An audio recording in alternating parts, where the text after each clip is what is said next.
Okay. Here we are. We are here. We are here. Here are we? Are here we. Here we are. Yes. Episode 199. Insane. You know, it makes me think. It's like, why does everything in the store have to be $199, $99? So much more than just saying $200. I get it.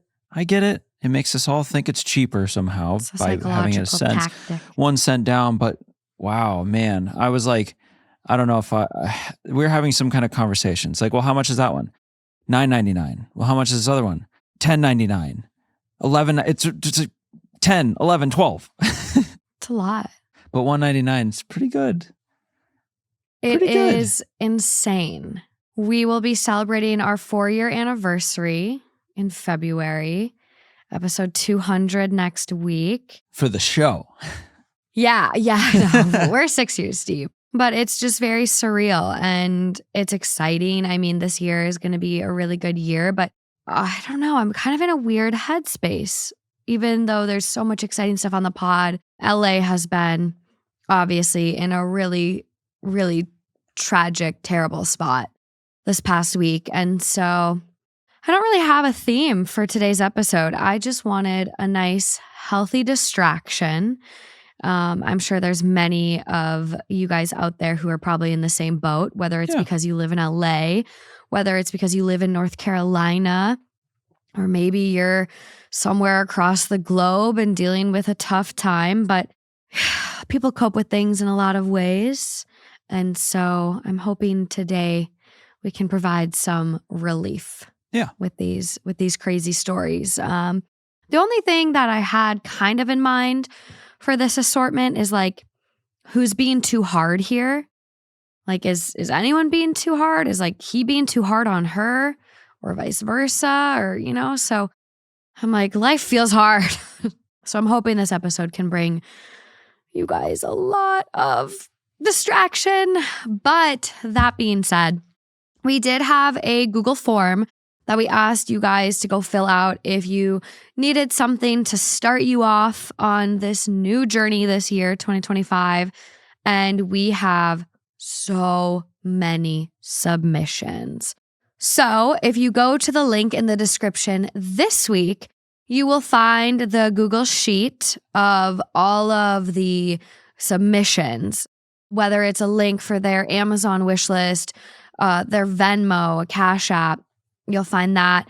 You'll find a little bit of what they're going through or what the person they nominated is going through. I know I did check yesterday and we did have some LA fire victims.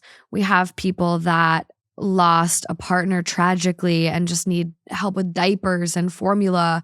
So there's a lot in our own community, in our own backyard that can use a little support and uplifting. So if you feel like you're in a good place right now, and you want to help, I mean, buying someone a pack of diapers could turn things around for them. So, you know, feel free to pitch in as you can, but you'll find the link for that Google sheet where you can see everything in the episode notes and description.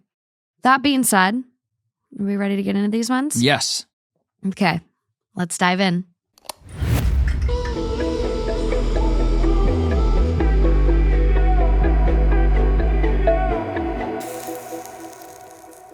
Okay, you ready? You ready to kick us off? Yeah. How crazy do we want to get from the jump? As crazy as possible. Through the roof. Really? I want to shoot out of my chair through the ceiling. Okay. Yeah. This is coming from r/relationship advice. I, 26 male, messed up with the perfect girl, 23 female. How can I show her that I'm serious about her? I'm not trying to make excuses, but I was tricked by her older sister, 27 female. She convinced me that it would be okay if we hooked up. I know it sounds dumb, but technically we weren't official. My girl has been waiting for me to make it official, but I've been too busy for a relationship. But I think it's about time for us to become official. But right now, she's not talking to me. I really like everything about her. She has a good job. She's thoughtful and can throw down in the kitchen. We've been seeing each other casually for 9 months, and I planned on making it serious when I have the time. I started getting to know her sister, and her sister and I eventually had a conversation about hooking up. I was totally opposed to it, but she tricked me into believing that it's fine if we do. I'm just ready to get serious with this girl, but she blocked me, and I want her to know that I initially said no, but her sister tricked me into pretending it was okay. Okay, first of all, OP is absolutely just straight up dumb. Like, you are an idiot, okay? First of all, that is idiot written all over it. Stamp on the forehead, idiot. What? Yeah, 9. Do you hear yourself? You're going to take 9 months to decide, I'm just ready to get serious with this girl. I haven't had time yet. 9 months? But now that I have time, yeah, I want to make it official. But there's one little bump in the road that we have to get over, and that's she blocked me because I fucked her sister. Yeah, her sister tricked me, and I don't know. I think we're cool. We should be cool, but I'm blocked because now I want to make it official. Send me the username. I want to block your ass too. This is just stupid. This is so dumb. And also for her, like, quite the sister you have. Are you kidding me? Scum. I want to know how you were tricked. Like, oh, you guys aren't official yet. It's not cheating. It won't matter. And then you can just become official right after, and you didn't cheat. You didn't do anything wrong. Perfect. Then what? You think you're not going to be tempted to sleep with the sister again? After There's you no trust make there. it official with this girl? There's no trust there ever Oh again. my God. The fact too, he wants a cookie. Like, oh, I just want her to know I initially said no, but you didn't keep saying no. Like, what, you want a cookie because you resisted a little bit? Listen, I know I cheated, but right away I did say no. Okay, I did say no. So Idiot. I'm good now, right? Idiot. I know you caught me speeding, but I wasn't speeding right before that or after. I actually slowed down once I saw you. So if you average it out, my average speed, I wasn't speeding. Oh, this is crazy. I'm over this. Top comment. Why would her sister trick you? Why would you even listen to someone who's not involved in whatever weird situationship you're causing and tell you what's okay for her sister?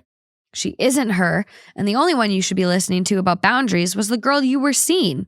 Sounds like she dodged a bullet from an uncommitted man who plays victim when he fucks up. You didn't dodge a bullet, you dodged like a cannonball. A freight train. Like a bomb. A torpedo coming from a nuclear submarine. A supernova. A fucking, yeah. A black hole merger. God. She waited for you patiently, and you fucked her sister, and then tried to say, quote, hey, she said it wasn't a big deal. Why are you mad? Does that sound right? Because that's the entire vibe I'm getting from this post. My advice, take the L, learn your lesson, apologize to the girl if she even wants that, and use your brain, not your dick next time. There is no brain. If you want answers about something that could affect another person, ask the person it affects. OP replies, I really should have handled this differently. My logic was she knows her sister well and wouldn't say her sister would be okay with something if she wasn't. I should have checked with her though. You're right. Your logic? You have no logic. Don't even talk about logic. This is where you take the L and you keep moving on. You learn a valuable lesson. I don't care if they've learned a valuable lesson. Move on. I don't care. I'm on the team of the girl who blocked him. Yeah. That's what I'm rooting for. 100%. I don't care. I don't care if this OP's learned a lesson. I don't care. I don't know if he has, though, because there is one comment here. Yeah, this whole situation made me realize her sister is a bad person. I genuinely don't get how someone can do that to a person. It takes two to tango. He's absolving himself. It's almost like, God, the devil tempted me, and what could I do to resist? Oh, that devil is so bad. I boiled water. I touched it with my hand, and my hand got burned. I probably shouldn't have touched the water that was boiling. Yeah, okay. Yep, that was my bad. I'm over him. That's no different than what we're talking about right now. He is giving me a good distraction because I'm actually just mad at how dumb he is. Yeah. So moving along. On to story number 2. This is coming from Am I the Asshole? Am I the asshole for kicking my boyfriend's mom out of my house? I, 25 female, have been with my boyfriend for 3 years now. A few months ago, his mom came to the US from India and has been spending the last few months in the home we got together. It all started when I kept finding her rummaging through my clothes on multiple occasions. I don't work from home and she doesn't have a job. Then I started to notice my clothes go missing, and I noticed she was slowly throwing my clothes away. I don't make a lot, so it was really upsetting to me to see my clothes in the trash. That's when I put 2 and 2 together. After that, I confronted her and asked her to please stop. She claimed the clothes were too revealing for someone who will be a part of her family. They are Lululemon athletic clothes I wear to the gym. I told her I can wear what I want, but that I will refrain from wearing the clothes in front of her. She stopped throwing the clothes out for a while, but then started up again, and this time, she actually started cutting them apart and throwing them out. I had enough and got her a hotel room and put all of her stuff in there when her and my boyfriend were out one day. Now she's going back to India, and my boyfriend is saying he's going to break up with me because I disrespected his mom. He asked me to move out. We both pay half of the rent right now, and I just feel a little guilty. I know it is disrespectful in Indian culture, but am I the asshole? What's disrespectful? It doesn't matter what culture we're talking about here. You don't What's cut up someone's clothes. Oh my God. I'm thinking about like my favorite jackets and things. No, dude. No. One pair of leggings right now, like one pair of a basic pair of leggings from Lululemon is $100. No. Do you know how much work that is for someone? Someone making $15 an hour? Do you know how many hours they have to work for one pair of leggings? And she's cutting them up because you're not gonna wear that. It's disrespectful to me. Ugh, my eyes. My eyes. How dare you wear leggings? Why the fuck are you feeling guilty? Because you have a boyfriend who's saying he's gonna break up with you because you disrespected his mom. With him because of his mom. Flip it. He's trying to flip it on you. Flip it back. You've done nothing wrong. All the blame is on their side. Why the fuck is he coming in and being like, I'm breaking up with you because no. What? I'm actually breaking up with your stupid ass because your mom cut up my shit. Go home with your mom and have your mom find your wife for you. If you're so worried about what your mom thinks and you're going to let your mom dictate what your partner is wearing, let your mom find your bride. And mom and son should go hang out with the guy from the last story. I think they'd get along. They probably could share one brain cell between the 3 of them. They don't sound like they're operating on much. This isn't a big loss. This is not a loss. This is a blessing. This is, man, a light. Also, this is a preview of also what you would get if you did stay with him. Yes. My mom doesn't like what we're putting our kids in. My mom doesn't like how we're raising our kids. My mom doesn't want us to do this. My mom, your wedding dress, you can't wear that wedding dress. It's too revealing. No daughter-in-law of hers would have that dress. Especially because he in no way seems to be taking your side or having your back. He does not have her back at all. So this isn't a partner. This is some relationship we had. Also, hosting someone's parent for months on end. Even in the most perfect situation? Nope. That's tough. I mean, I did pretty well, coming in and living with you and Jerry for a little bit. But months on end, especially when you add in the fact that they're cutting up your clothes and going through your stuff in the first place, I'm surprised you handled this as well as you did. Because some people would really pop off. Yeah. And, could there have been a little bit more mature of a response? I mean, it is very passive aggressive, but I fully understand the mom is being straight up insane and aggressive and crossing boundaries and being disrespectful. And I'm sure there's technically you could probably sue for damages and you can sue for whatever you want. Whatever. Her totally disregarding and destroying your personal property. Like there's obviously something there. But like to gather their stuff when she was out for the day and just put it in a hotel room and then like, I don't know, it's ballsy. I appreciate it. It's ballsy because that's almost more intense and difficult to do than having a conversation beforehand and being like, hey, you need to leave. You're not respecting my space. To have to be like, hey, here's a hotel key. You're out. Your stuff is already gone. That is like very... Because then you know she has to go. Takes a strong will. Well, and it's like, hey, your shit's gone. Like there's nothing to fight about. There's no packing the bags. It's already gone. Exactly. I don't hate it. I don't hate it, but that's the one thing that I think someone could be like, you could have what if you had don't care, though? More mature conversation. I think she realizes this is a done deal.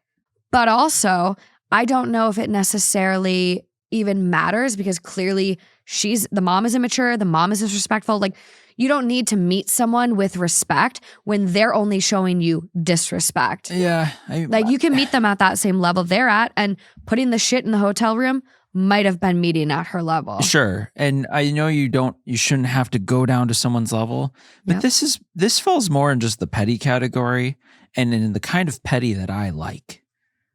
It feels good. Justified. There's justified petty, then there's, petty to just be an asshole, and then there's just downright stooping down to someone's level and just being, a bad person.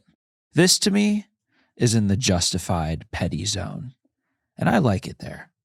Justified asshole. Yeah. But overall, I don't think asshole for kicking her out of your house. No. Not the asshole. 100% no. Not the asshole, Nope. which is the overall vote on this one.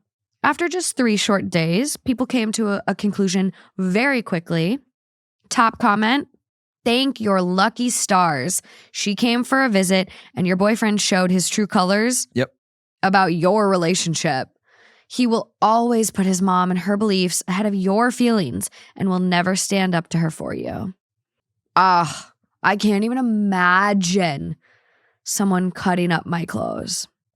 I know. I was thinking about, when you had some clothes disappearing, and if you had found someone going through your stuff and then went to the level of cutting it, oh boy. Oh man. Nope. No way, man. No, I would come out swinging. That's what I'm saying. I'd come out putting the stuff in the hotel and handing you the key is not that. I guess that is like self-control too. You can go calm. Collected. Professionally petty. I like that. That should be a theme coming up. PP. Okay, moving on to story number 3. Okay, this one. So this one is coming from Relationship Advice, titled, My 28 female best friend, 29 female, keeps inadvertently calling me her ugliest bridesmaid. And now I don't know how to feel about our relationship. Same. For context, I and Rochelle have been friends since we were kids. She is an incredibly smart, talented, and beautiful woman and has always been. But she can be a bit blunt and mean at times, so I try to take what she says with a grain of salt. However, a recent comment really bothered me. I thought it was in my head, but I keep dwelling on it, and I'm not sure whether I should just drop it and move past it or address that my feelings were hurt. Rochelle is getting married, and her soon-to-be husband is a wonderful man. His groomsmen are also great. However, a few of them Rochelle described as having extremely jealous girlfriends.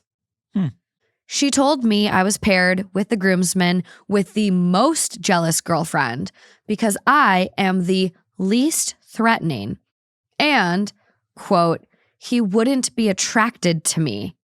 And I'm not a skinny tall blonde. Now, I am not a skinny tall blonde, but the comment just felt, I don't know, unnecessary. Like she was trying to tell me she thought I was the ugliest bridesmaid without saying it. Rochelle has already warned me that I am the weird friend of the bridal party. I can be a bit nerdy, but I like a few of the other girls, and I don't think we are much different. We all have tattoos, some have piercings, similar taste in music. I am nerdier because I like video games and anime, but I'm not awkward enough to broadcast that to a group of women I don't know very well. It's not my entire personality or anything I'm super passionate about. More than anything, it's helped me connect with her fiancé, who I consider a good friend. Another thing is that I wasn't the maid of honor. Not shocking, and I'm not hurt since Rochelle and I aren't as close as we used to be. But I do remember a conversation we had a couple of years ago with her saying something along the lines of, quote, "I don't think you could plan everything the way I want it to be. You're not very type A. I just wouldn't want to be disappointed." Totally fair in my opinion. But again, it hurt a bit. Did that really need to be said out loud? Basically, a lot of small comments over the years have me wondering if I'm reading into this too much, if I'm too insecure, or if it's time to tell Rochelle the things she says, or how she says them, are really bothering me. Any advice is appreciated, whether you think these comments are insignificant or how you would have that conversation if you were in my shoes. Well, there's definitely a good side, a good thing to being blunt, sometimes being straightforward, transparent. But when you do it to a fault, it starts to make me think, what is the nature of this friendship?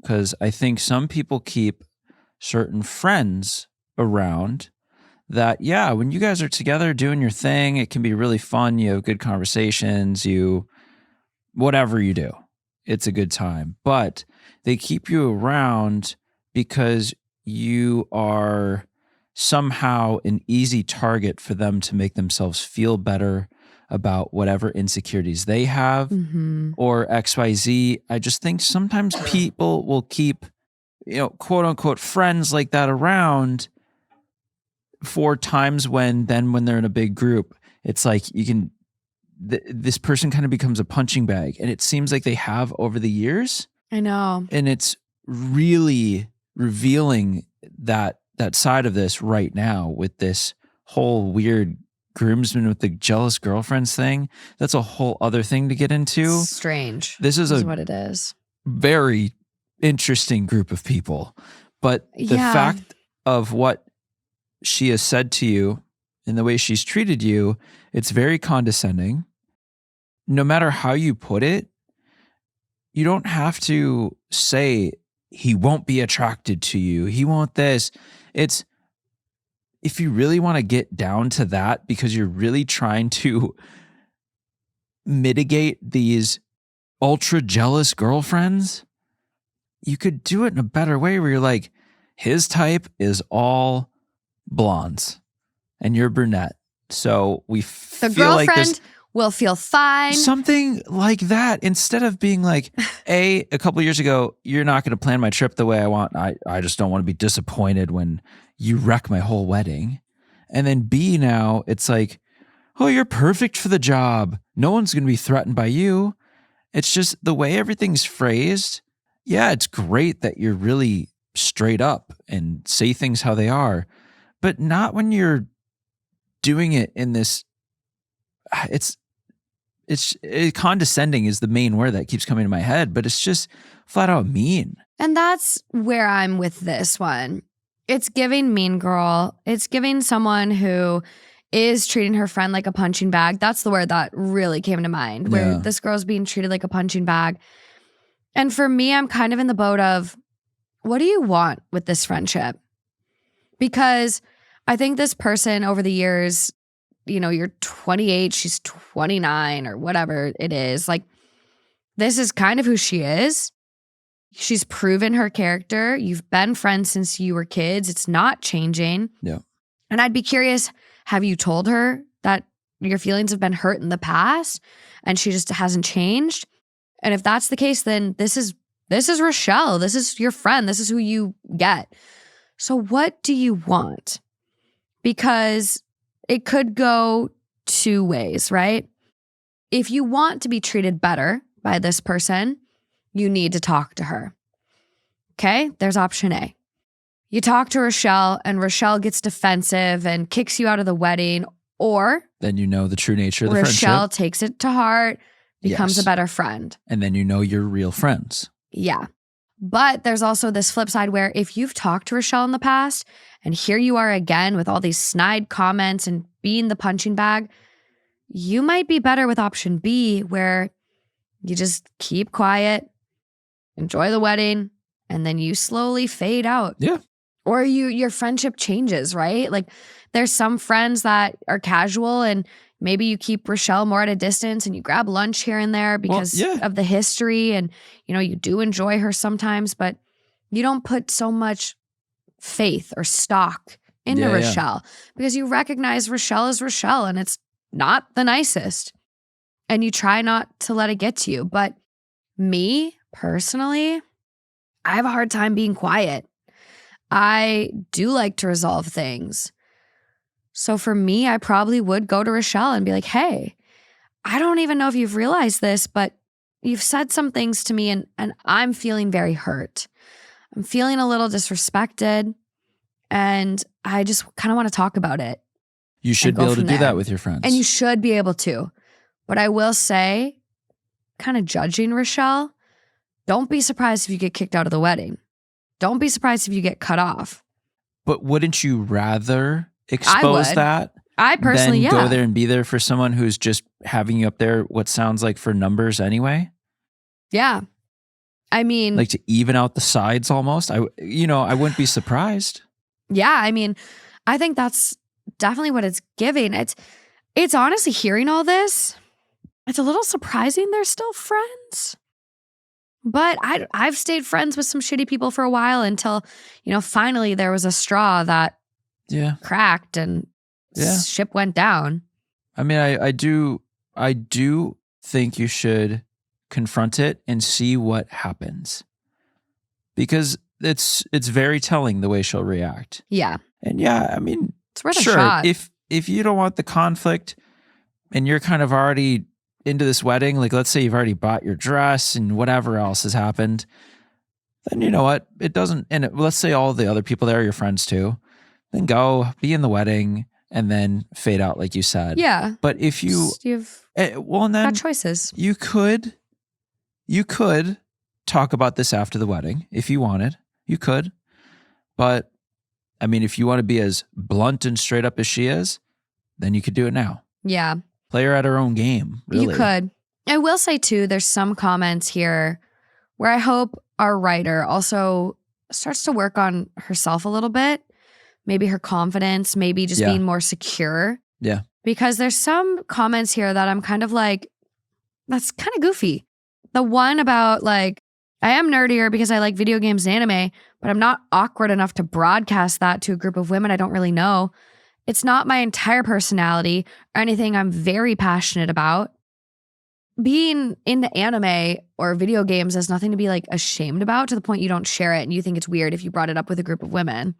Like I think of, my friend Michaela, and Michaela loves anime. Yeah. Like, and she talks about it. And I would never judge her for liking anime just because like I'm not as into it. Like, yeah.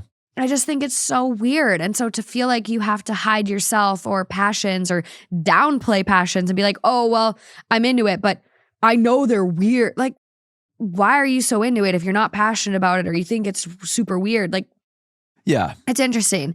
And then I just kind of noticed the lead into that too, where it's like, more than anything, it's helped me connect with her fiancé, who I consider a good friend. And I'm like, did you get into the anime because of the fiancé, or am I just now starting to spiral and take this? Yeah, I think you're spiraling. Am I taking this something? I think you are. Okay. But I do think, I'm spiraling, guys. But I do think all of this is very telling. And maybe the friendship has evolved. Which, I mean, you even said it evolved, right? Yeah. It's not the same as when you were younger. Yeah. And that's happens. It's natural and normal. And, if I'm curious about the effort, if this is a two-way street friendship, just on a day-to-day basis. I'm curious what the interactions are like, but it's really your call.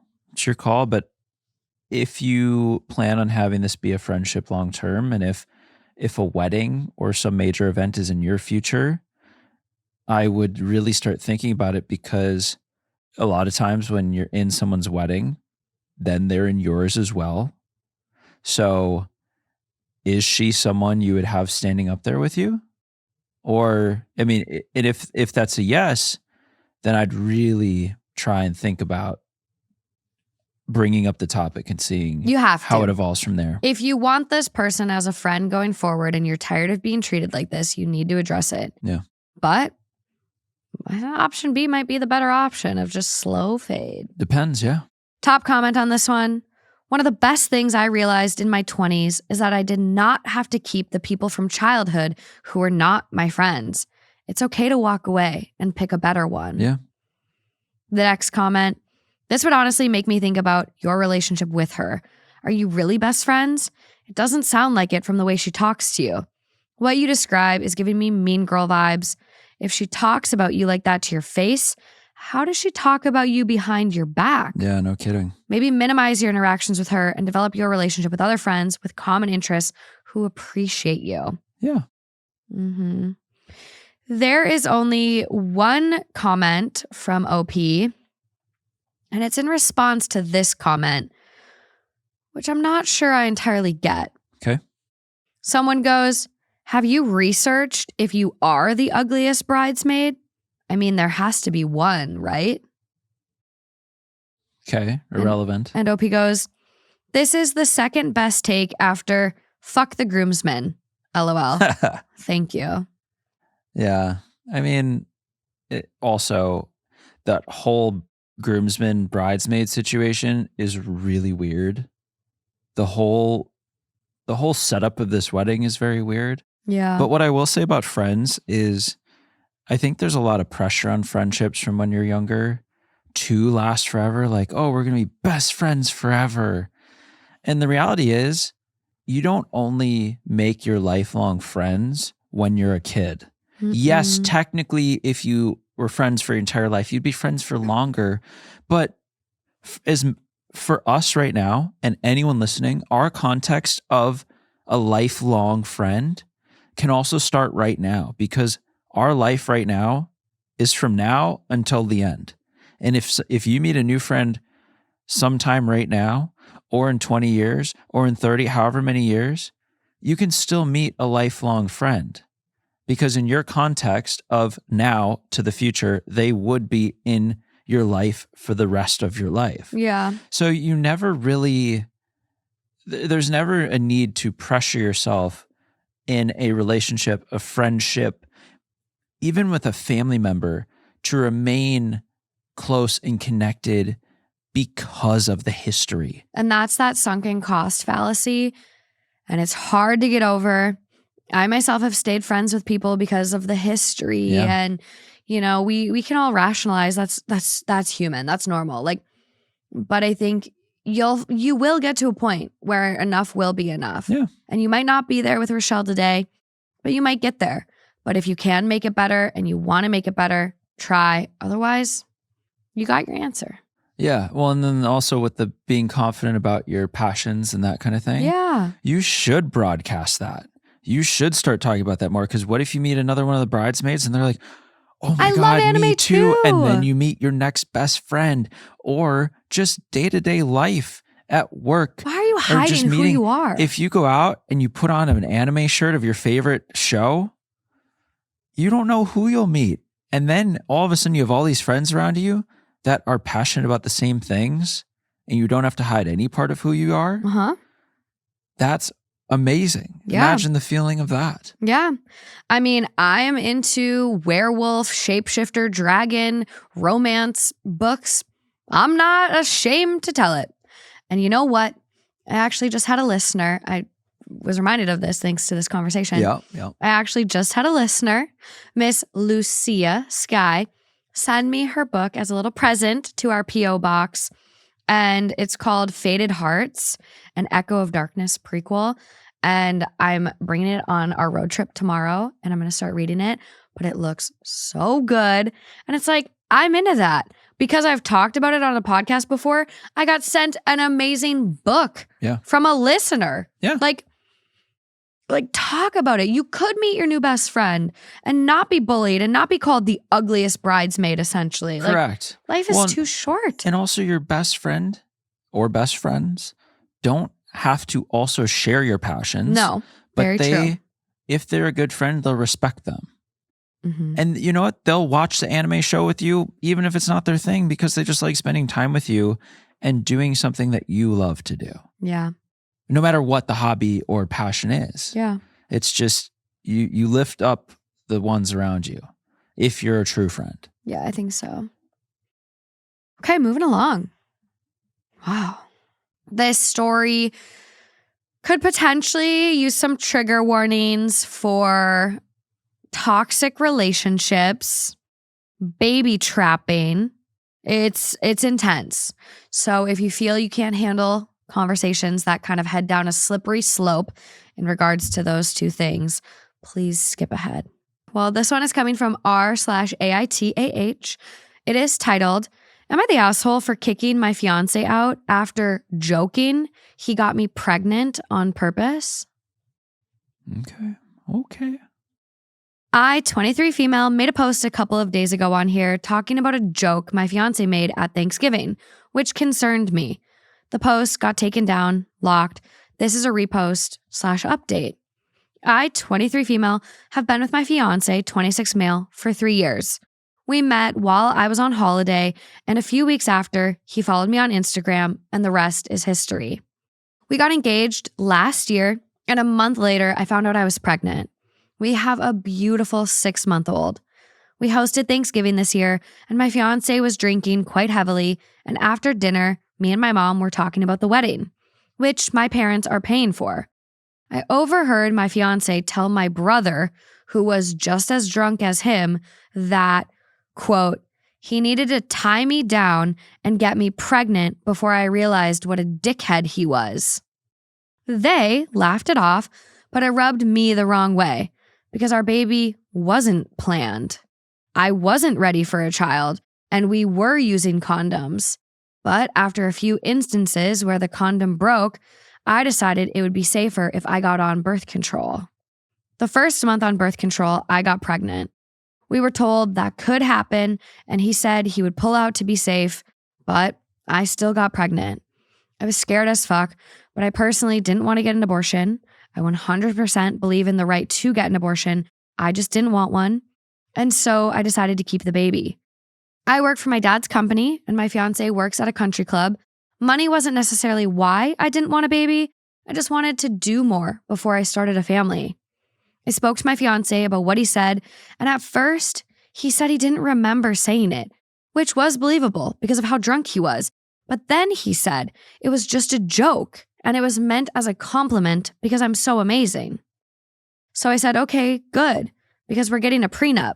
I was just joking, but I also wanted to see how he reacted.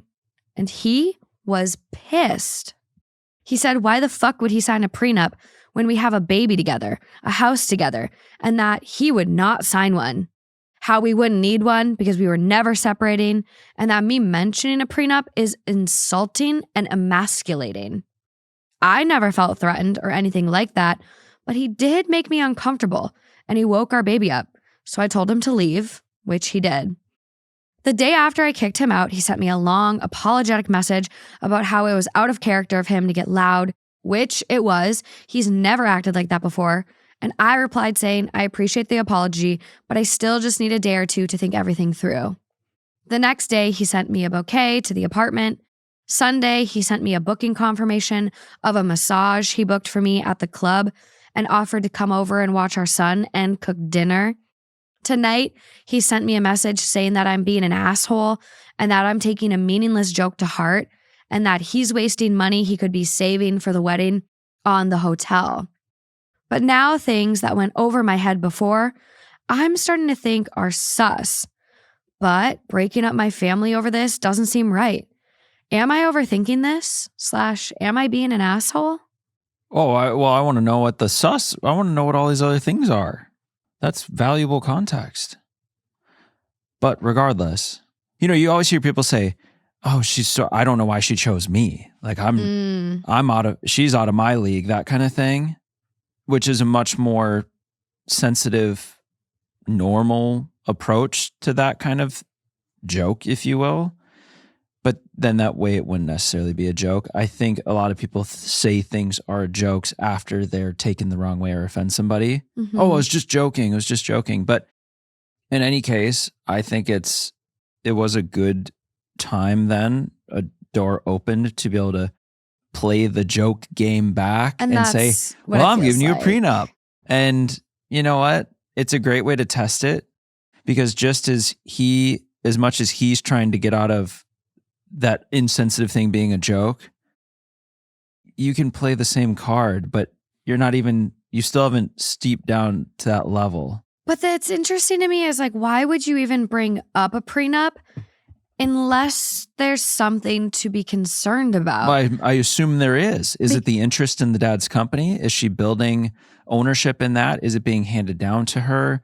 Is there, I don't know what's the size of the company. Is it stock option? I mean, you have to, yes, you guys have a kid and a house together, but it depends what you're coming in with.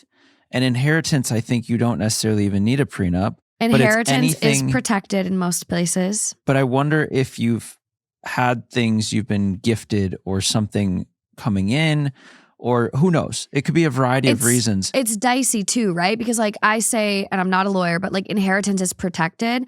But if you take your inheritance and then put it in a joint account, it's not. Yeah. It doesn't count anymore. That's joint now. He's entitled to it. But I'm just like getting a lot of red flags here. I don't think that's a comment you make to someone like, yeah, I had to get her pregnant before she realized what a dickhead I was. That is a very odd thing to say, especially when it was an accident. Condoms kept breaking. If it's a joke, it's a really bad way. Really bad. Really, really bad. And condoms, yeah, it breaks. Birth control fails. I know like when you start birth control, it takes a little while for your body to like get acclimated and for it to actually work. But, you know, we've been together 6 years. We've used condoms the entirety of our relationship. The amount of times we've had a condom break is once.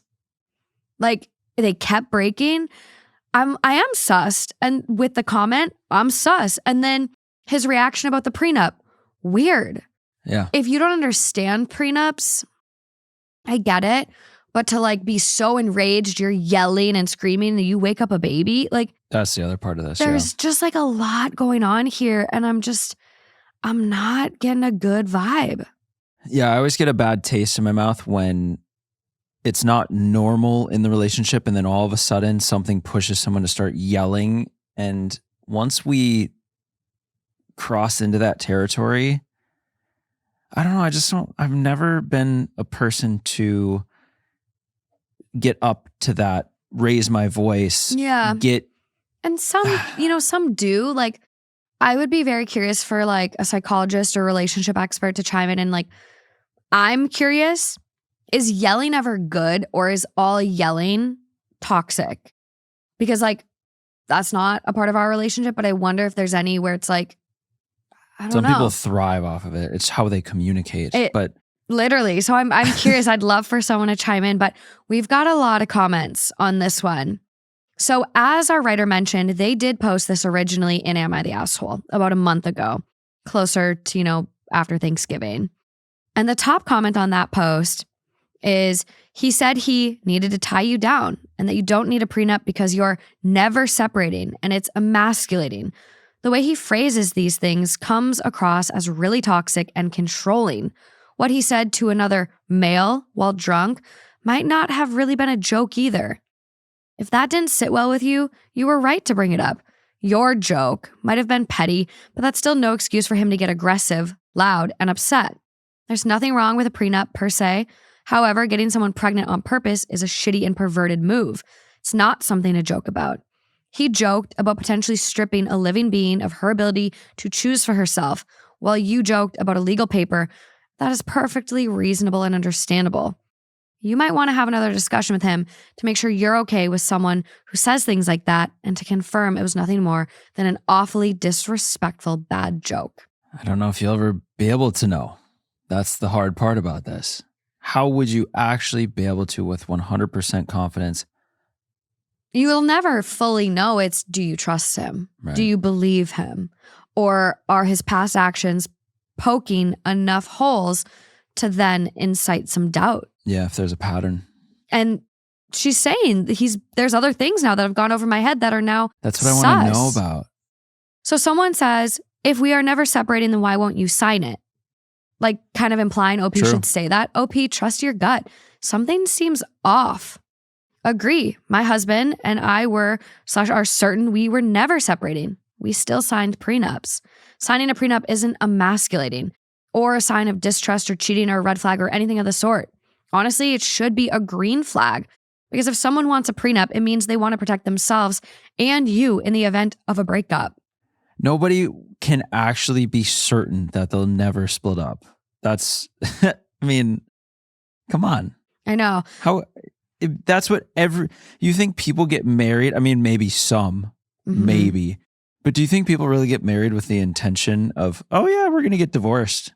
Everyone thinks they're in it for the long run. But the thing is, there's already a prenup that the state dictates. Whatever state you're in already has a prenup for you. So do you want the state or wherever you live to decide, or do you want to control your own separation if it comes to that? I'd rather control my own destiny than have a government dictate what happens. So that's really what it is. Yeah. It doesn't have to be this, whatever. Like, there's a lot of prenups now that don't have infidelity clauses. But if you want that, you can put it in. It's a choose your own adventure. Yeah. This is really interesting though, okay? Now that it's pointed out, I'm shocked we haven't talked about it yet. Someone goes, honestly, I started thinking it was a bit off when he found her on Instagram a few weeks after the holiday. Sounded a bit stalker / beginning of an obsession to me, but I'm old and maybe this happens a lot. It then got worse the more I read. OP went on instinct when she threw him out. I think those instincts were good.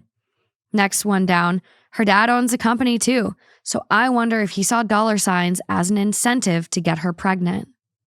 I've never had a condom break with a partner in my 55 years. Okay, so we're not like... Right, I just thought that was so strange. That shouldn't necessarily give you bulletproof confidence in condoms. It's not common. No. But if it's happening consistently, then it's like, then that's weird. Yeah. This person goes on to say, I've never had a condom break in my 55 years. Of course, I know it happens, but they had 2 fails timed close together. Yeah. She goes and gets on the pill, but before it can work, he ditches condoms altogether and proposes the oh-so-reliable pull-out method. Yeah, he wasn't joking. And if OP marries this guy, she'd better get a prenup. I'd ask my dad to insist for me because this guy is the type that's only going to listen to a man. And that's... Yeah. Ugh. So there's a lot of other comments here going down the line of, maybe he tampered with the birth control.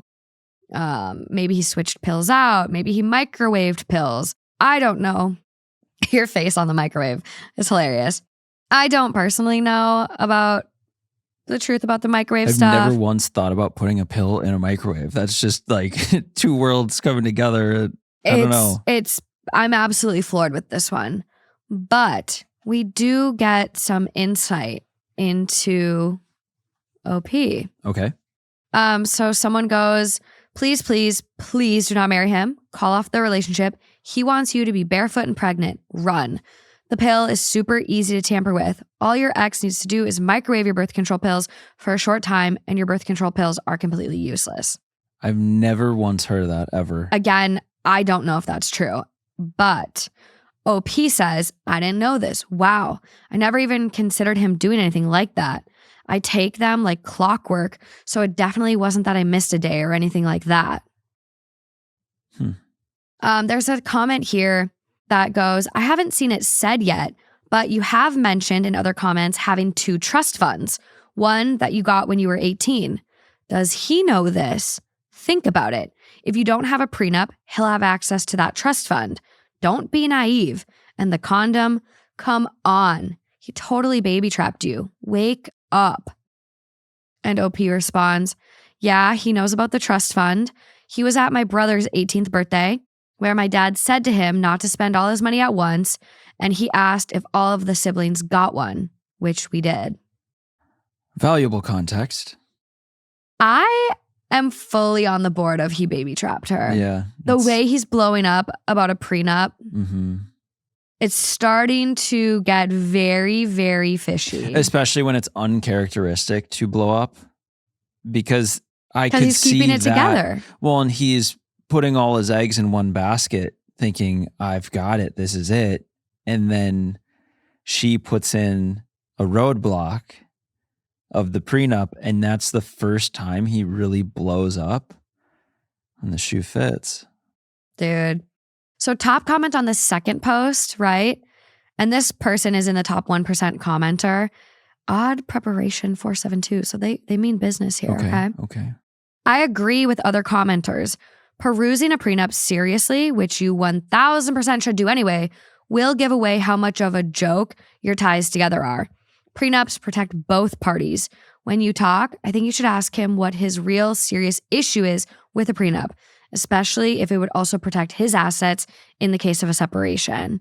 Right. I think a lot of times you are correct that when people have a huge aversion to a prenup, it's mostly due to them not understanding what it is.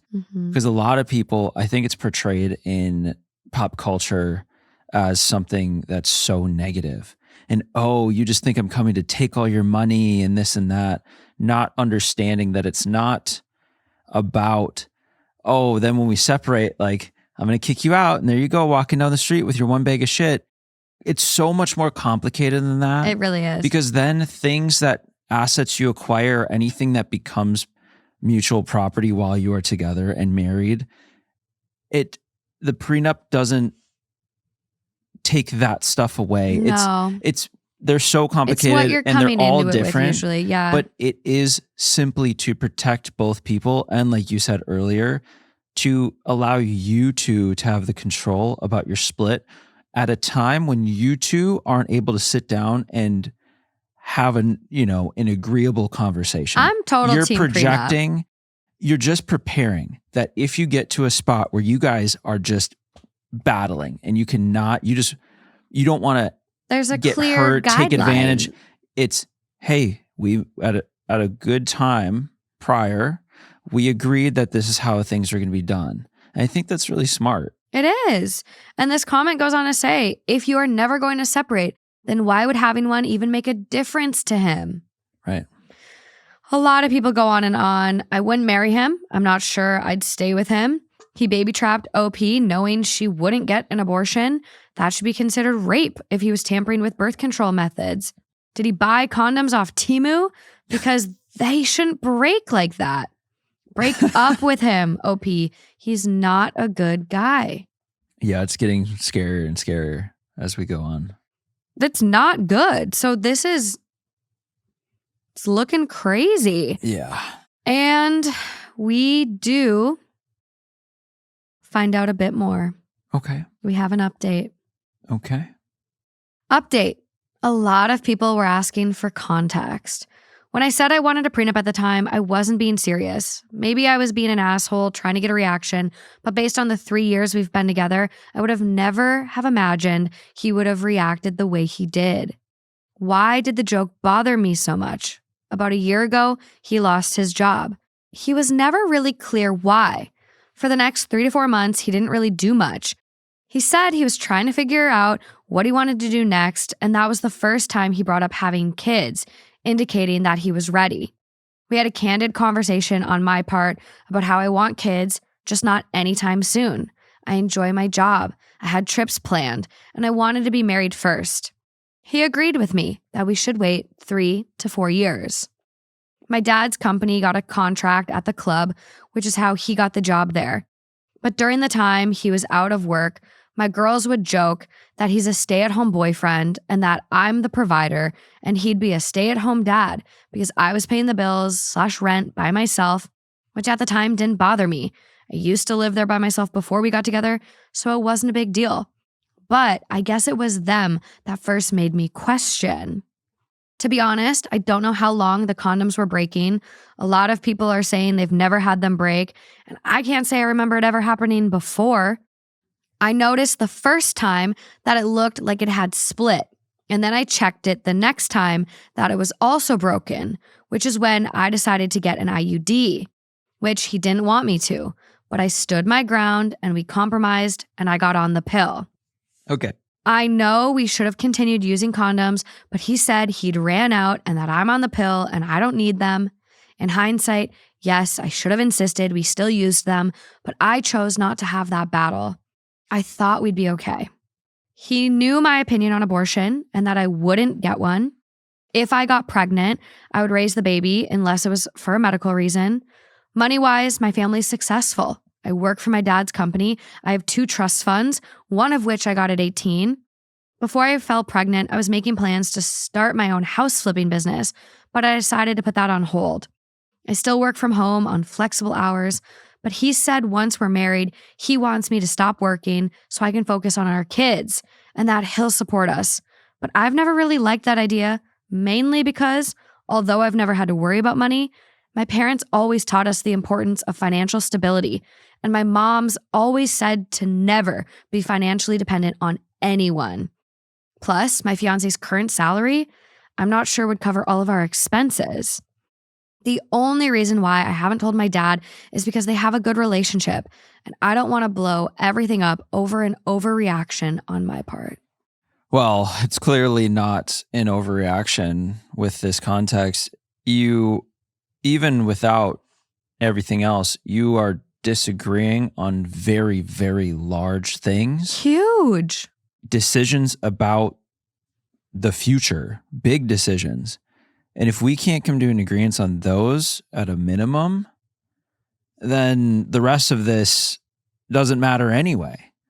But yeah, now, with the context and with stirring on this a little bit, I think sometimes alcohol can bring out the truth in people. It can let down their guard and actually reveal who they truly are. And so maybe in that moment, the alcohol in getting super drunk removed that shield. And then for a second, maybe it's been weighing on him. This guy doesn't seem to be one that has a really big conscience. I think he's really manipulative. He's right, a planner. He's very deceptive. But if you're stirring on something for so long, you did something terrible. Even if you're a terrible person, maybe some bit of that to where it feels good just to tell someone.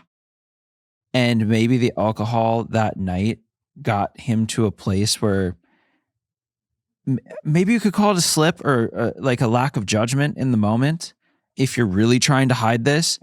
But maybe that revealed something. I think it did. Because a lot of people try to excuse things away by calling them a joke. This is not a joke. But it was such like a, when people tell those jokes that kind of make you uncomfortable because they're just kind of nasty jokes and just seem dark. That's kind of how this one felt from the beginning. There's so much to unpack It's here. oddly specific to their situation now that we know everything. The context and is definitely also needed from the jump. It's just dark. It's just bad energy. I mean, let's pick apart this, like actually what we know a little bit more. He didn't want her to get an IUD. Why? Because he can't tamper with it? You agreed not having kids for 4 years. Agreed. You agreed. He doesn't support her having a career. He wants her to be tied up, trapped at home, raising kids. Why? Because it's not masculine. It's weird. If you are having your life dictated by someone, that's not your life. Your partner isn't going to tell you what you can and can't do with your life. Your partner might have an opinion like, hey, honey, yeah, I think you should try to go get this other job because the other one isn't promoting you. You deserve make you better. Happier. You want to be a stay-at-home mom, be a stay-at-home mom. I got us. Like, you can make decisions with your partner, but if your partner is saying, nah, I don't want you to work, that's not really your decision. It's weird.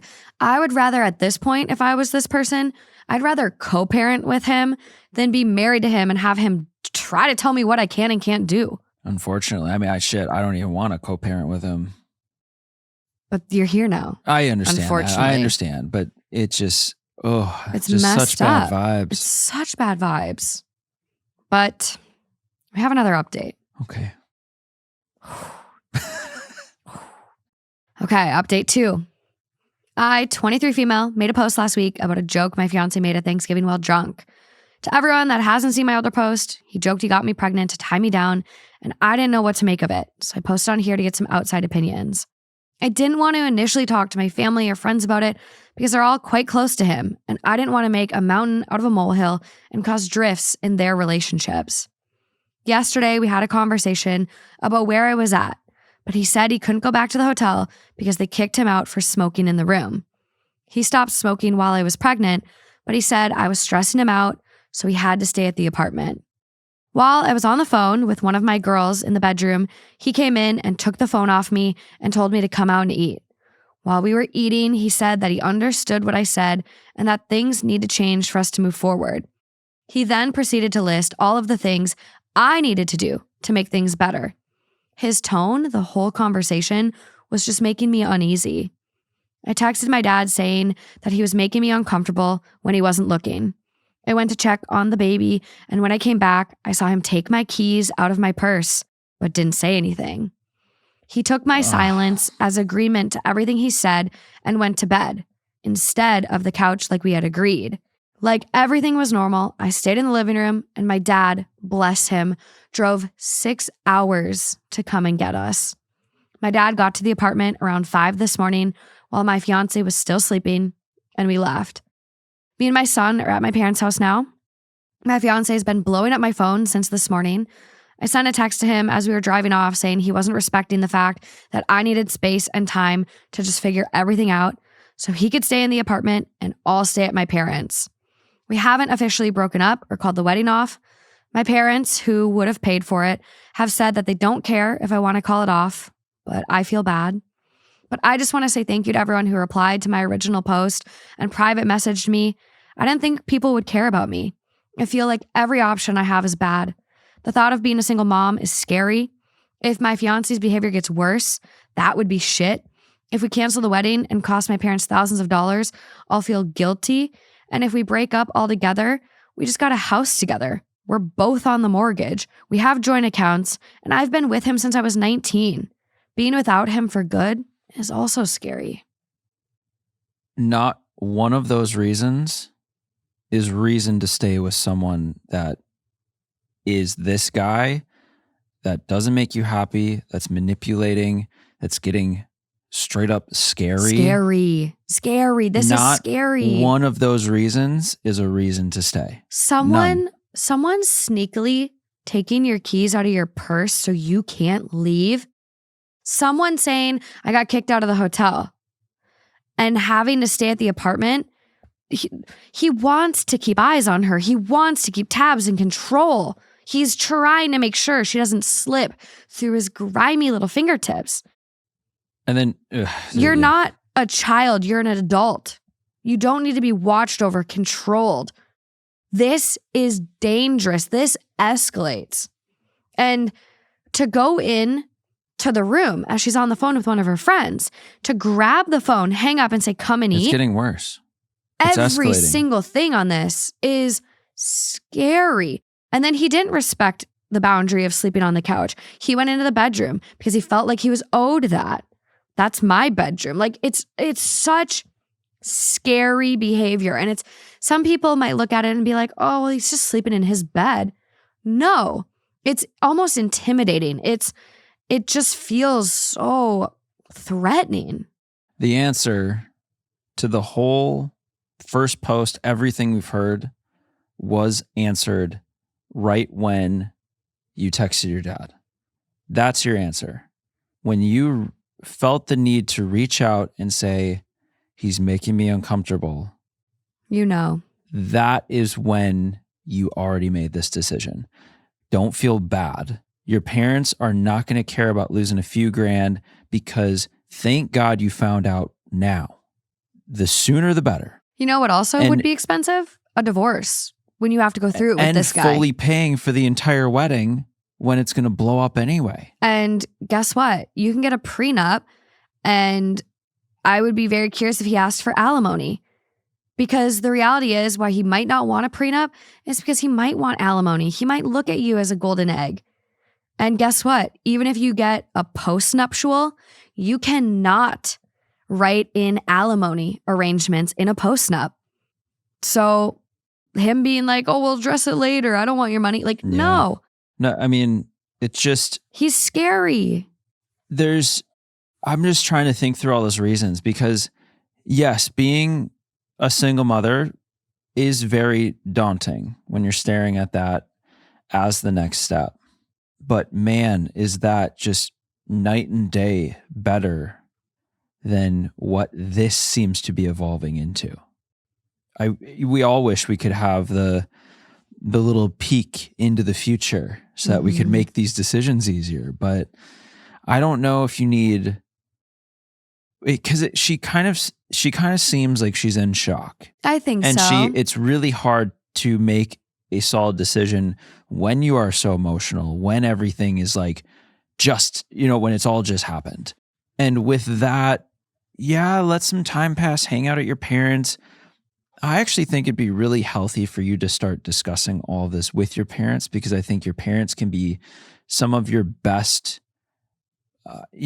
advice givers because they've also lived this life. They've been around longer than we have. They have a little more wisdom and also just get to the point where it's not so emotional. It's a little more logical and look at all of it out in front of you and say, what is really best for me, my child, and my future? Yeah. I also think because she is in shock, the right person isn't going to get mad at you or penalize you for needing a little space.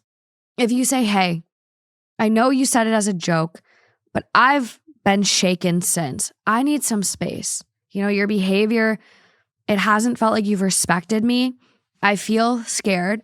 I feel a little smothered or, whatever you're feeling. Yeah. I just need a little space. And, I hope you respect that.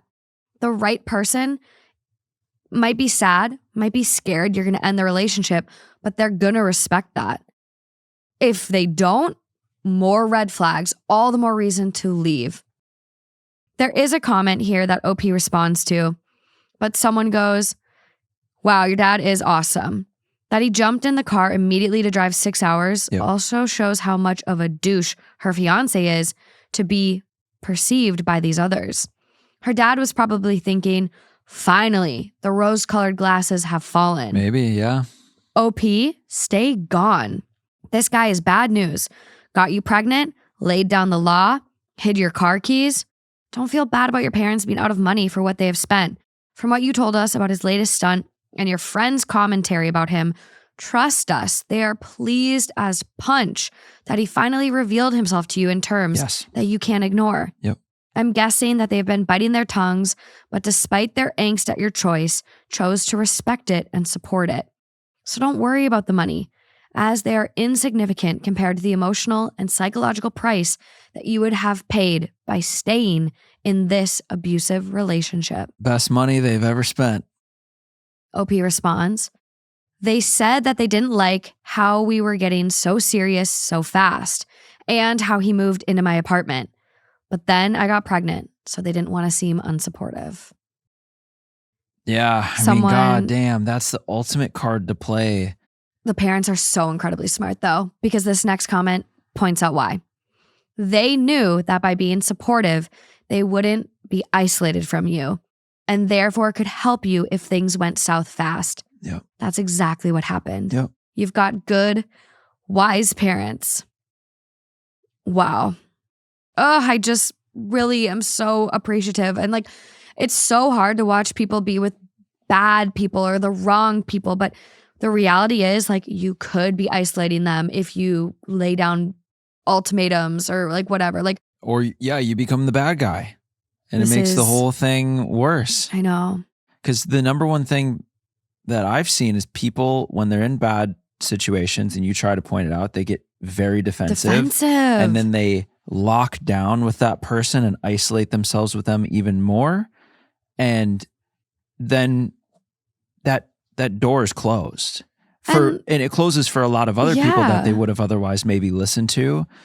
So it's an extremely tough place to be in as a friend, as a parent, whatever the relationship is, when you see someone going through something.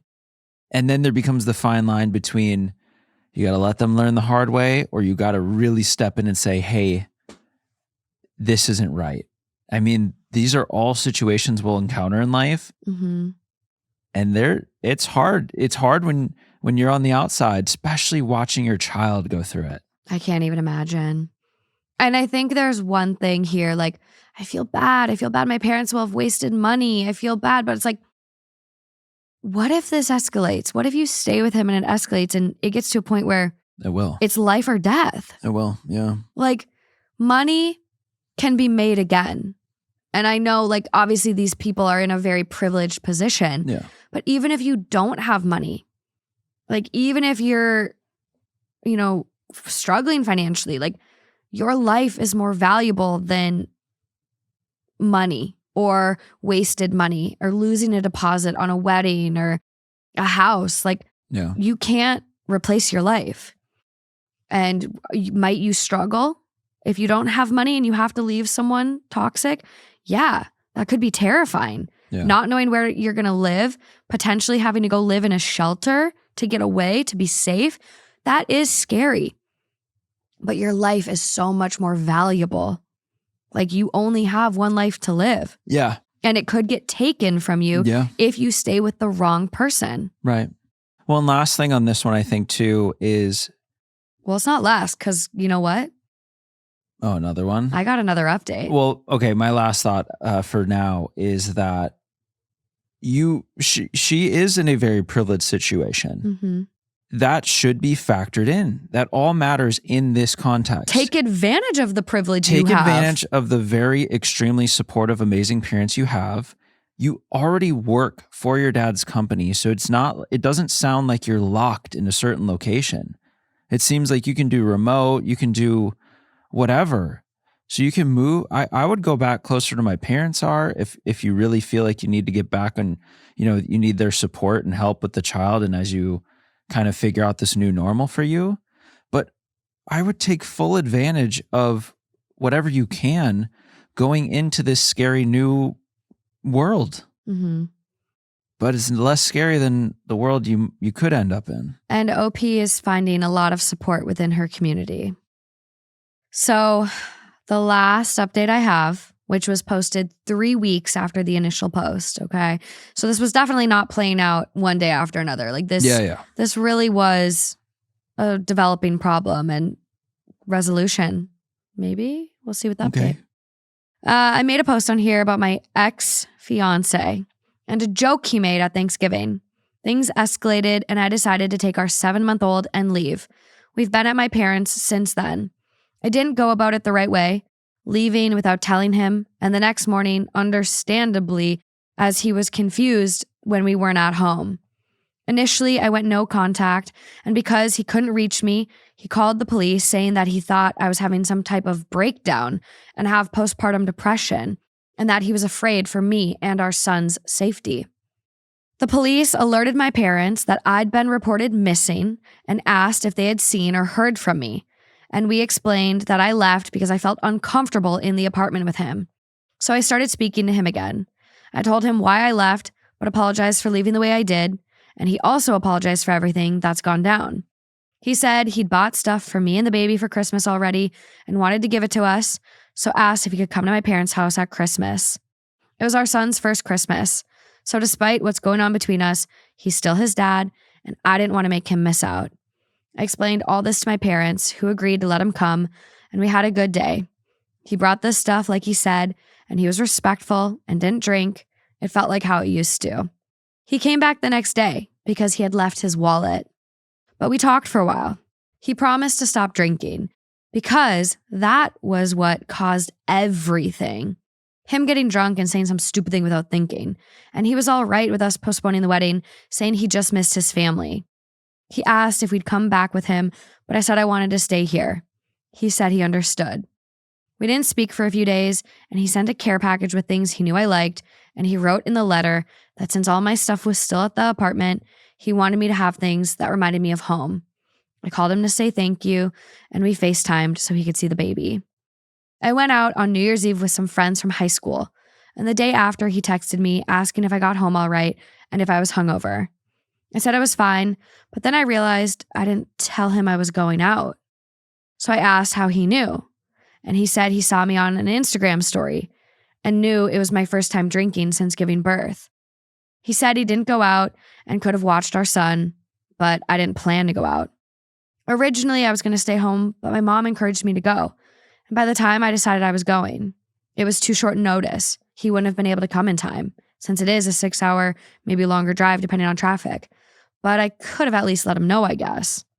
My dad and brother wanted to drive back to the apartment to get my stuff, so I asked him when would be a good time for them to go, and he said that I didn't need to move out, and that even though he thinks I'm blowing everything out of proportion, he would wait for me to get over it so we could be a family again, because he needs us, and that he'd stay in a hotel and I should move back in.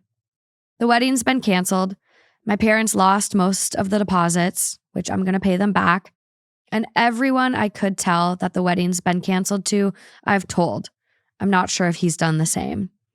At Christmas, my sister-in-law was complaining about the new iOS update and how annoying it was, and I hadn't updated my phone yet. So I decided to do it, and then I left my phone on the charger. When I had remembered and went to check on my phone, it had reset, and my ex said that his one did the same thing. This account was a burner, and I don't remember the details initially when I reinstalled Reddit, but I managed to get back in. My parents said I can stay as long as I need, but I feel like a burden. They were supposed to go away in a week, but they've canceled it, and they've lost all that money, and then the wedding money. So I need to figure myself out soon. A part of me thinks I'm being stupid, throwing away my family over what started as a drunk joke, but it's become more than that, and I'm just lost at the moment. But yeah, that's where I'm at. But I want to thank you all. I've had a lot of messages of people checking on me. I know some are probably disappointed that I haven't cut him off completely, but it's not that simple, especially with a baby. And these last few weeks, he's gone back to how he used to be. And I'm realizing that I probably have caused a lot of this by overthinking the joke. No, I think you really, truly revealed something, and I wouldn't take that lightly. Kind of goes like with what you say, when people show you who they are, believe them. This really feels like that. You know, whether it seems like he may be motivated by the fact that she could come back, and that's why he's being all like, I'm perfect and we could have a perfect family. This is pretend. Which this is not real. I appreciate that more than getting worse and aggressive and all these other bad things. I'm just a little worried what happens when he realizes it's not going to happen. He's going to go nuclear. And so I would be trying to mentally prepare for that. I'm glad we have a 6-hour gap in distance here, at least. I don't think he's 6 hours away, though. I think he's... Really?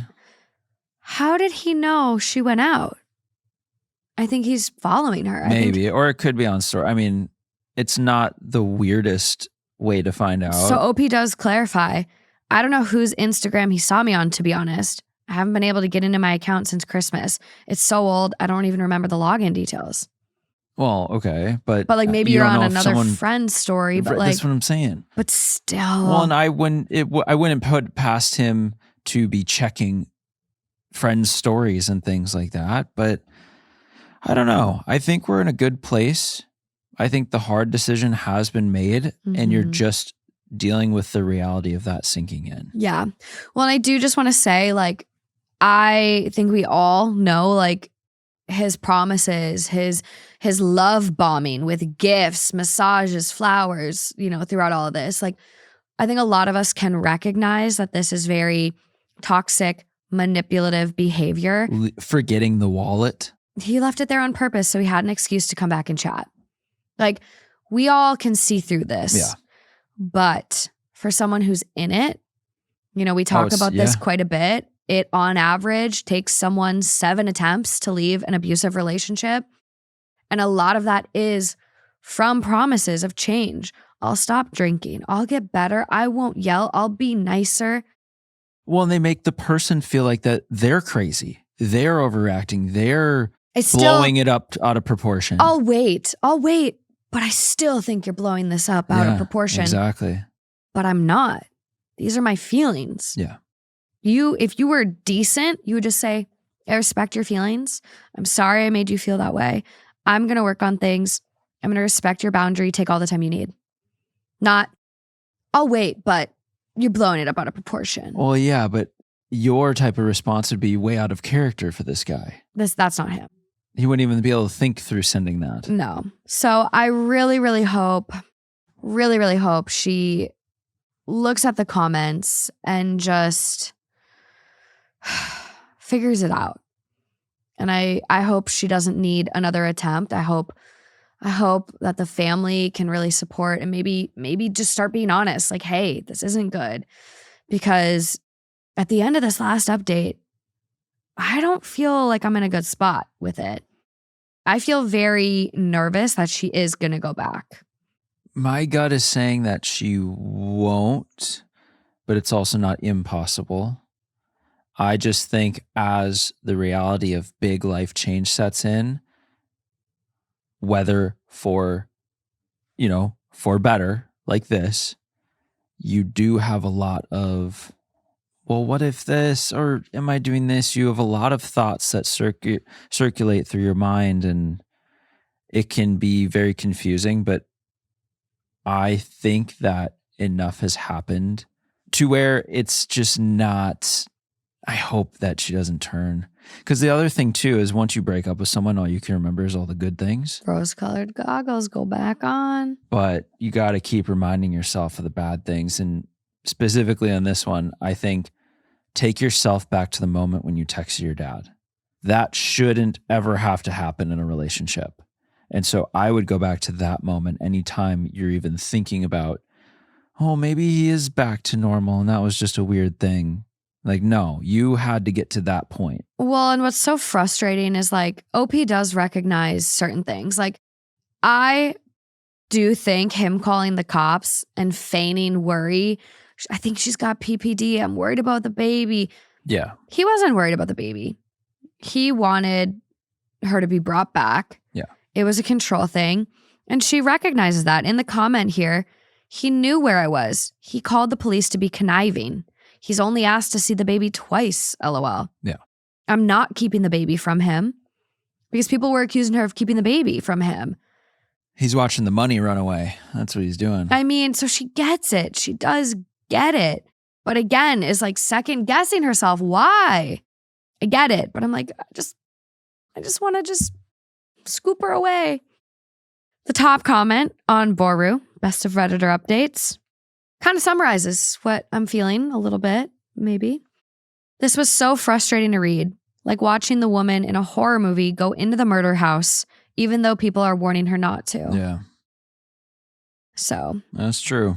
We will definitely have to watch for an update. I'm hoping OP gets even more messages and comments of support and personal stories that, kind of jar things for her. But this doesn't feel great right now.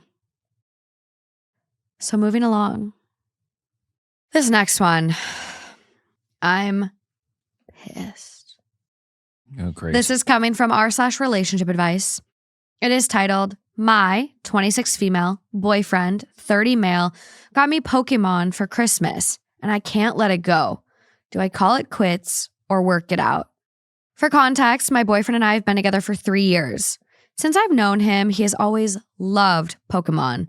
Personally, I have no interest, but as his partner, I encourage his hobbies and I support him.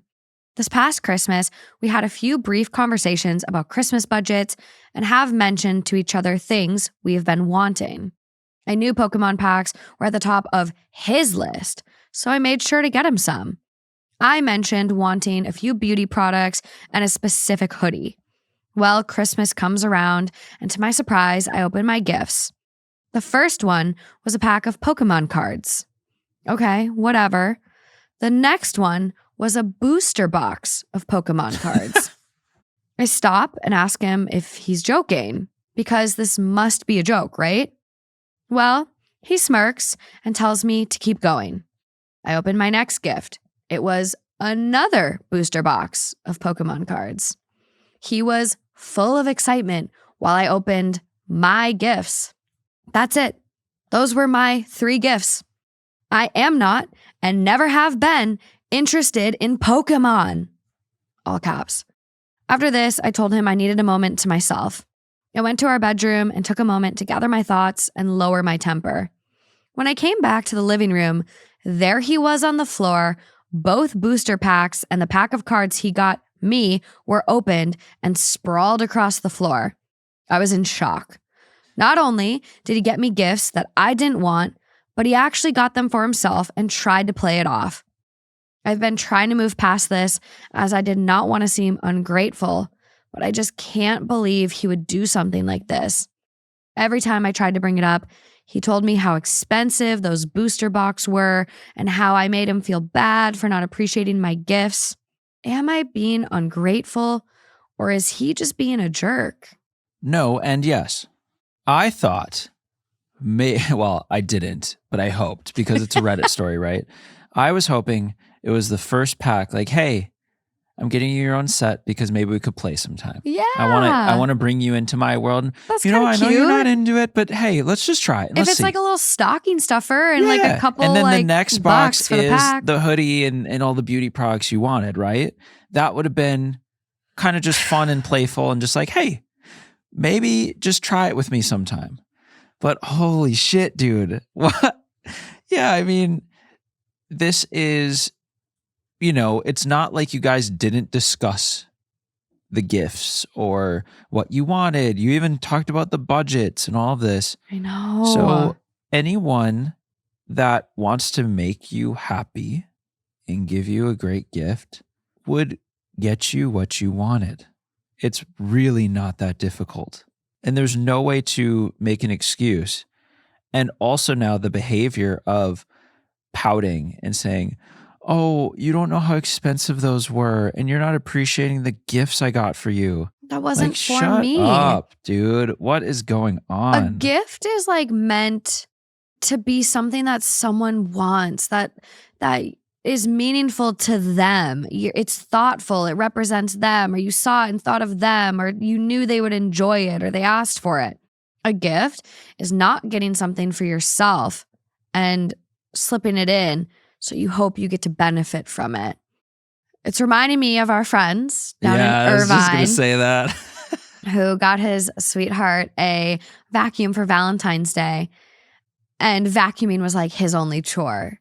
So he was being thoughtful in terms of like, oh, we got a Roomba, it'll help, and blah, blah, blah. Like, yeah, but that wasn't a gift for her. Right, She that would have didn't been need something. a vacuum. You took care of vacuuming. You could have got that not as a gift for her and as a gift for like the household. I know. Say, hey, maybe this will help us stay a little more clean, and then I'll still touch it up after. But then here's a gift for you, actually. Correct. And I'd still love you, friends in Irvine. I'm so sorry I picked on you again. But it's just like, I don't understand why some people struggle so hard with gifts. And I'm looking at, the price of these booster packs on Google, and I'm seeing prices from $158 to $36. I mean, there's a variety of prices, $69, depending on what booster pack he got. Yeah, so you didn't not spend money. He spent a lot of money. Fulfill the budget. It's just you totally missed the whole point. Well, and like the average hoodie, like there's some brands, okay, if you want designer, you're going to be crazy. But like my favorite hoodie I have right now is from Abercrombie, and I got it on sale for $36. And it's the best hoodie. It competes with Lululemon. It is such a good sweatshirt, and it's comfy and soft, and I love it. And it's like he spent way more money on the stupid ass Pokémon cards. Like, get yourself a gift if you want them that bad. That's not a gift for her. Don't try to brush it off as a gift for her. You didn't listen to her. You didn't respect her. You didn't get anything she wanted. So it's that paired with now the pouting and the fallout. The gaslighting. Correct. That. And Ew. now I think those, right, because you look at this and you're like, oh, he got me the wrong gift for Christmas. Is it breakup worthy? That's not the question. The question is the overall like situation It's from saying a lot more than it. and the behavior of Yeah. it. It's not being considerate. It's not being a partner. It's maybe just not even listening. Does he even like her? Right. So it's Like after 3 years, it has you get her Pokemon cards when she said she wants this, and this, and yeah. has no interest and never has been interested in Pokemon? Yeah. So it has broad implications. For sure. And so with that, I think you are on the right track of maybe don't need to continue this one. No, I think cut your losses, because also, I don't know if this is just me. I really, really appreciate how mature our writer was here. Yes. Hey, I just need to go to our room and I need a couple moments to myself. And, they recognize that, they needed to go and cool their temper and whatever. Love that. I love that. But I would get the biggest ick if you hadn't already. If I hadn't already from these Pokemon cards.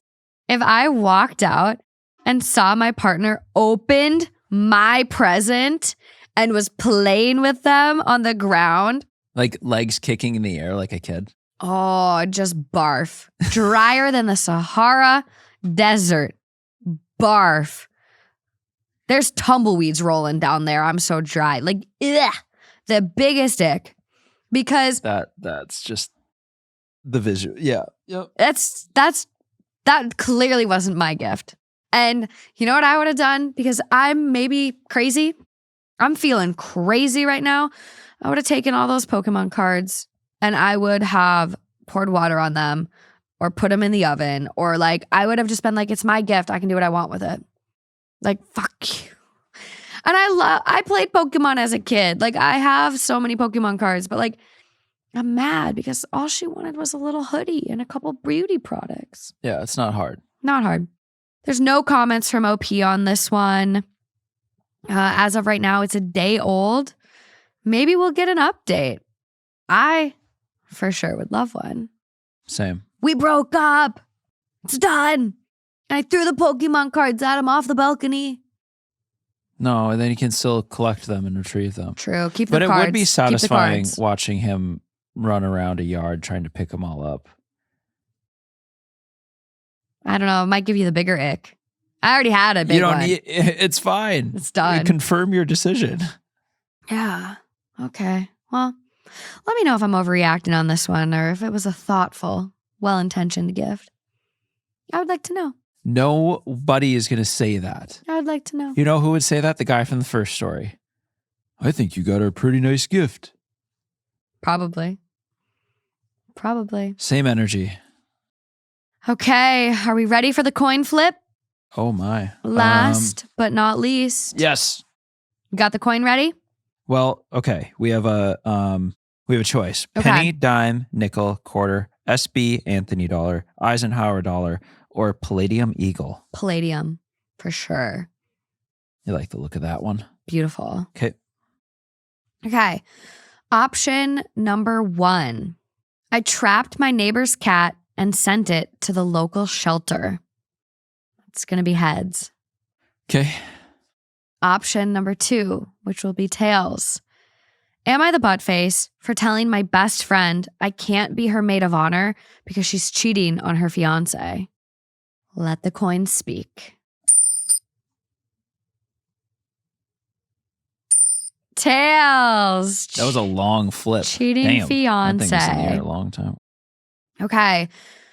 Again, title. Am I the buttface for telling my best friend I can't be her maid of honor because she's cheating on her fiancé? Title really says it all. My best friend of 12 years lives in another state and has been in a relationship with her girlfriend for 5 years and recently got engaged. They're planning to get married next year, and she asked me to be her maid of honor, which I previously said yes to.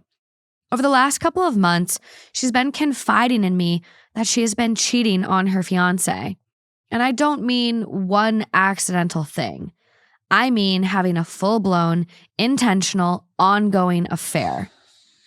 I've been having many conversations on the phone with her about the situation, and she has seemed to be remorseful and knows that what she's doing is wrong, and has expressed many other issues with the relationship and knows that she should break up with her. So I've been trying to help her get to the point of breaking up, which I know is hard to do when you've been with someone for so long. So I'm trying to have some empathy and grace for why they haven't broken up yet. However, this has been going on for so long that now we are all going to be back in our hometown for the holidays and supposed to hang out with our old high school friend group and our partners. I haven't seen my friend's fiancé since knowing all of this, and I'm deeply uncomfortable with keeping this secret. I thought they would be broken up by now, and I didn't know I would be put in this situation. So I called my friend, and I told her that I love her and I'm here for her and know she has to deal with things in her own time, but I am not comfortable being around her and her fiancé knowing what I know. She got pissed the fuck off at me and basically attacked me for 45 minutes and called me a terrible friend and said that she told me those things in confidence and wouldn't have told me if she knew I felt this way. I told her that I was keeping it in confidence and that it was putting me in a shitty situation. And if she wanted it to continue to be in confidence, I probably shouldn't be around them together so she could deal with it in her own time. She made it pretty clear that she never actually intended to break up with her fiancé and still plans to marry her and never tell her about this affair. I'm quite shocked because I thought this whole time that there was not going to be a wedding and that she knew what she was doing would end the relationship. Now it's clear that she has wanted me to just keep her secret and be the maid of honor in her wedding, and is convinced there's nothing wrong with what she's doing as long as her fiancé never finds out and she breaks it off with the person she's been seeing, and they move on and are happy. This is so wrong to me, and I can't be a part of it. She thinks I'm being a bad friend, and this may be the end of a 12-year friendship.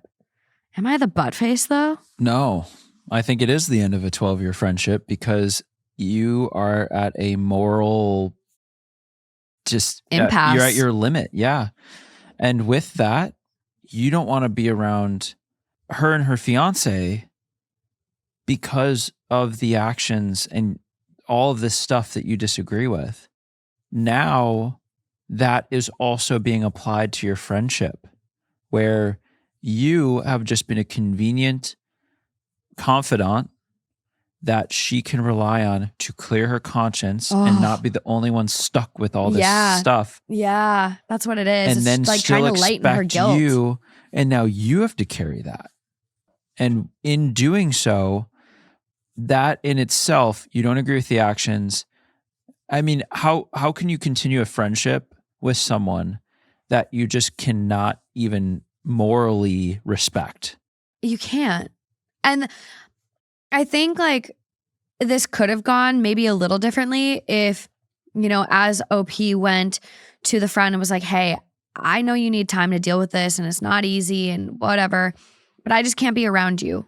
I don't want to accidentally slip up. I just can't lie to her face, whatever. That was so respectable because, should she have told this other person, the fiance a while ago? Maybe, but like, if you have a friend that's like, I'm going to break up, I just need time, whatever, like you think they are going to do the right thing. And it's probably not her place. So for then her to say that and be met with, fuck you, you're a bad friend. I never would have told you this if I knew you felt this way. How did you know I was going to feel? You didn't. And you still chose to tell me. I could have gone to her right away. You still chose to tell me. Like, I just think it's unfair to even like start passing the blame on your friend because you're having an affair and you don't want to get caught. And so now I can't even devil's advocate logic myself to the point that she's at. Especially attacking for 45 minutes. It's insane. It's wild. It's insane. Well, you this, and I mean, I'm curious what attacks she threw at you if it started to go outside of the topic. It was like, well, you've done this and you've been a bad friend with this and that. Then clearly we're at a time where this friendship has met its end and we've outgrown it, which is fine, but not a situation you'd want to stay in because it's just going to end up being unhealthy for you. If it takes this mental toll on you anytime I wouldn't even see, I understand not wanting to hang out with your friend and their fiance knowing this, but now at the point we're at, even just hanging out with your friend feels like it would be a burden. Yeah. So we're kind of just at a natural end. And yeah, if you yourself don't want to stand up there and stamp approve this marriage essentially, then don't do it. Because you don't want to all of a sudden have that weighing on you forever. So that would be doing all of this because of the past. I mean, in all of these we mentioned, it'd be losing 12 years of friendship.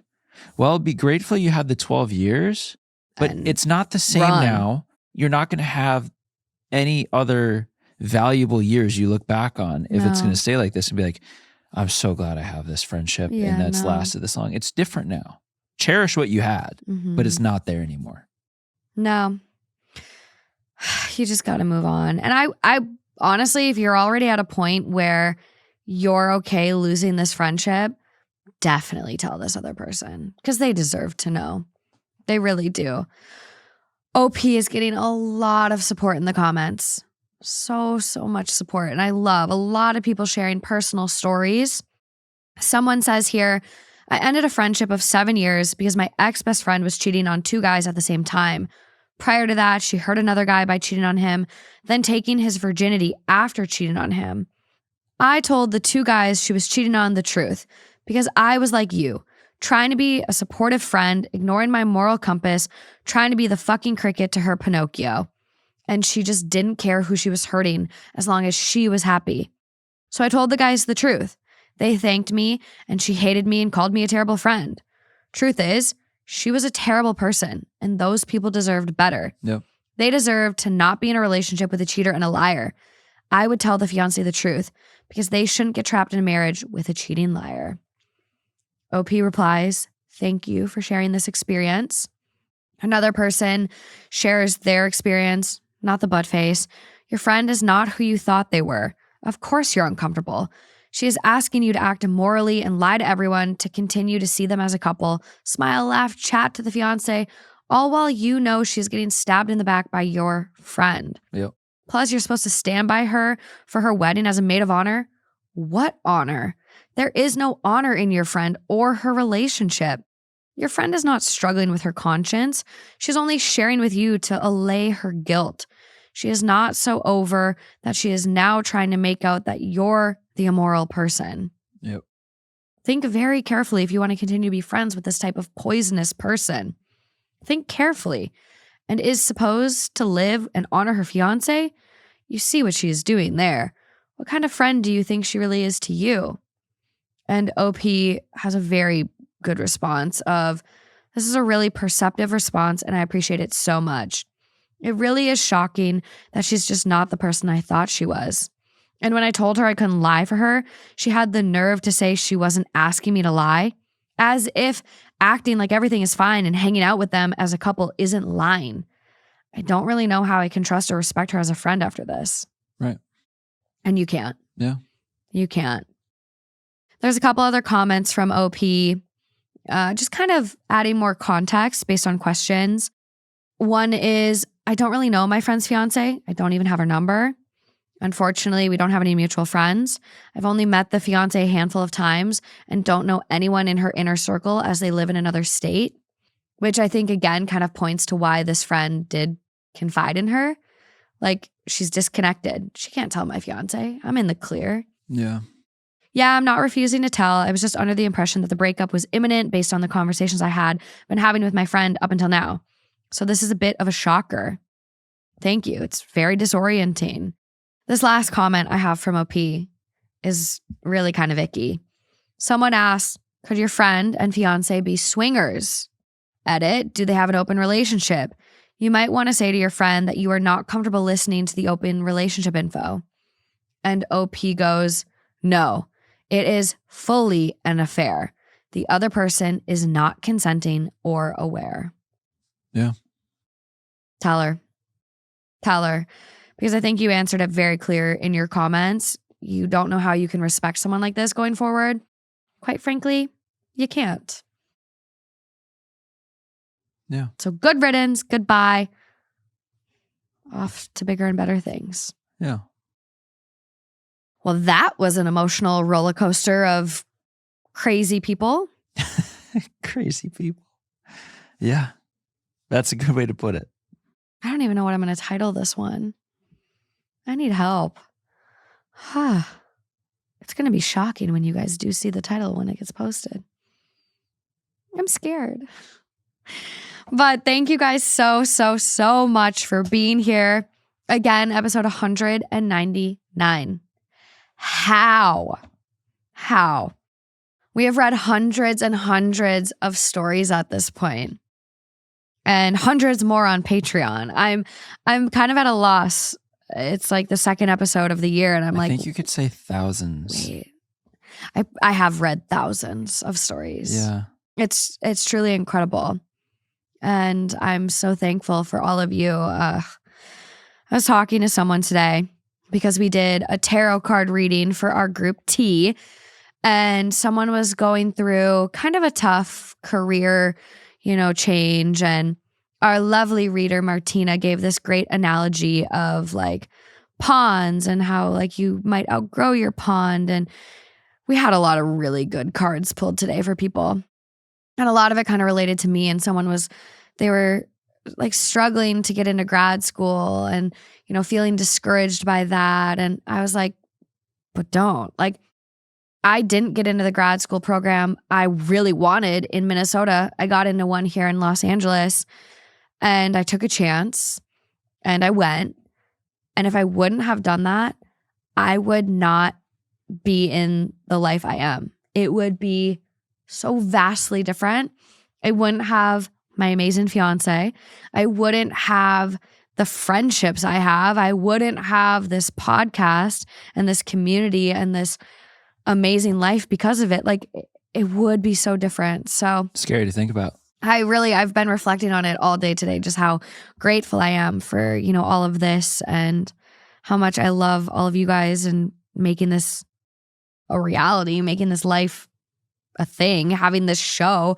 It's so fun getting to read stories every week and just pick apart all these crazy, relationship dilemmas or asshole comments. I mean, it's surreal. And with that being said, episode 200 is going to be very, very, very special. If you want a sneak peek and you want to participate in episode 200, go over to our Patreon and join. I'm going to be posting the stories ahead of time and asking for fan cam reactions. So head on over. And other than that, until next time. Until next time. Bye, guys.